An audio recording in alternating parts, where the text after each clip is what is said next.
Director General of NCDC, Ifedayo Adetifa, has charged Nigerians to take doses of COVID-19 vaccine as there is enough vaccine for Nigerians. Speaking during a town hall meeting on dissemination of findings from the human-centered workshops on finding the demand, delivery, and uptake of routine immunization in Abuja, Professor Takpo said Pediatric Association of Nigeria (PAN) has introduced Rotavirus vaccine about a week ago for the impact of the vaccine.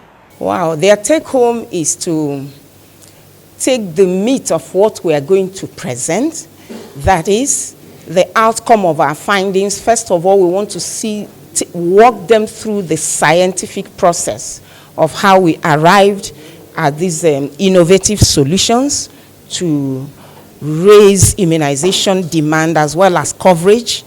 And then secondly, for all the stakeholders to come together now and go into piloting of the interventions so that we can have results. And we expect that after the pilot, we're going to need some fine-tuning and then the upscaling. So it requires everybody's participation, the government as the chief driver, the development partners, the NGOs, the media, because we're talking of coverage or demand. Now we just introduced rotavirus vaccine, that's last week. But if you don't have high coverage, if you introduce 100 vaccines, it's not going to have any impact. It will not. We're talking of equity, we're talking of coverage. Now we've moved from 33% coverage from the needs and mix survey in 2017 to 2021 survey that has shown us 57%. That's a huge stride, but that is a far cry from what is expected. We should be getting to 90, 95. So you can see 57 is still very low. And if you want impact of these vaccines, the coverage got to be high. And that is the meat of this dissemination. Certainly it is from both ways. It is from both ways, and if the providers are providing everything and the people are not demanding for it, you will not achieve nothing. And if the demanders are demanding and the providers are not providing, you will also achieve nothing. So you must work on both sides at the same time for you to have a synergy and have the result that you need. Major two things.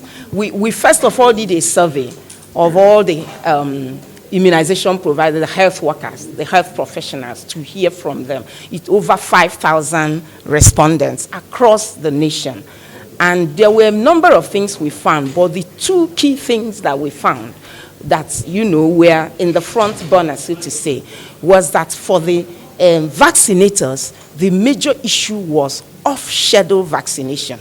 That is, mothers bringing their children after their date has passed, and some not even keeping to those dates, was that they were not comfortable discussing the adverse events that follow immunization with mothers, and if you don't discuss these things and allay the fears of mothers that, like we're seeing now in COVID with the people, with the public, if you don't address safety, demand is going to be low.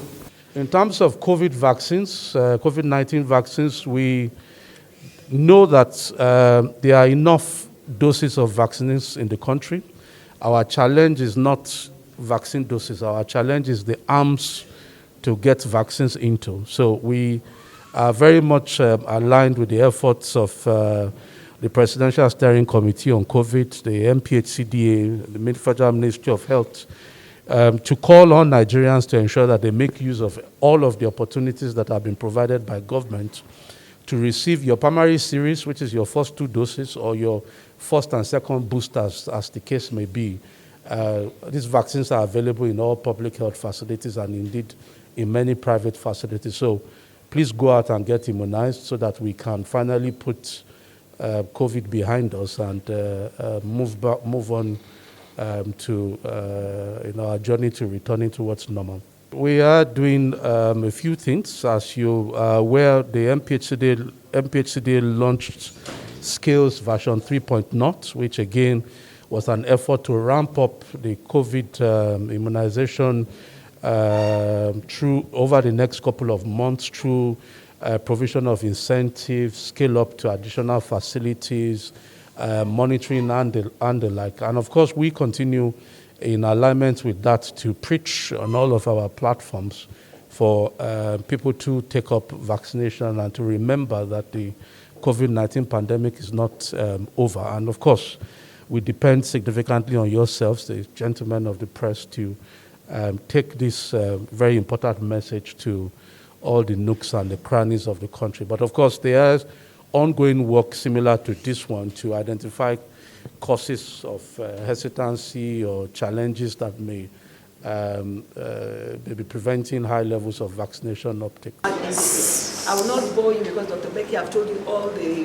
where we have gaps, especially in immunization, which is very sad since it's a vaccine-preventing disease.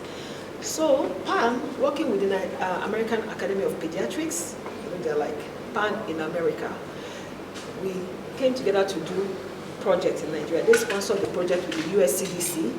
And this project was about finding, for us, is a series. We started with a survey, which was about finding out the experiences of immunization providers. These providers are nurses, community health extension workers, doctors in private hospitals, pediatricians everywhere. So we surveyed them to find out what are their experiences, what are the challenges they face. Now, she said we analyzed that result with the AAP and found out that they have gaps, which she had already told you. Doctors had problems discussing adverse effects following immunization. Vaccinators had problems with off-schedule. Then, following that findings, we went further with the support of the AAP to do workshop to address that. So we called these vaccinators and pediatricians and doctors to a workshop. This workshop was centered in the approach is using a human-centered design, which is actually starting from the end users. So we called the vaccinators to find out what are mothers telling you, why are they coming off schedule for vaccination? What is the problem? Why? We went to the roots of the problem. From there, they are the people directly in touch. We gathered all that information. Then we asked them, what do you think the solution? How do you think we can solve this? Because from their experiences, very rich. A lot of them have spent over 20 years immunizing. So we gathered this information. And we did the same for doctors. What are the problems? Why are you not comfortable talking about adverse events? They told us. What do you think can address you and give you more confidence to talk about it? Because if these things are not addressed, immunization coverage will continue to be low. We will not benefit from the impact of having immunization. So basically, that was the workshop. So it started from the survey. We got the problem.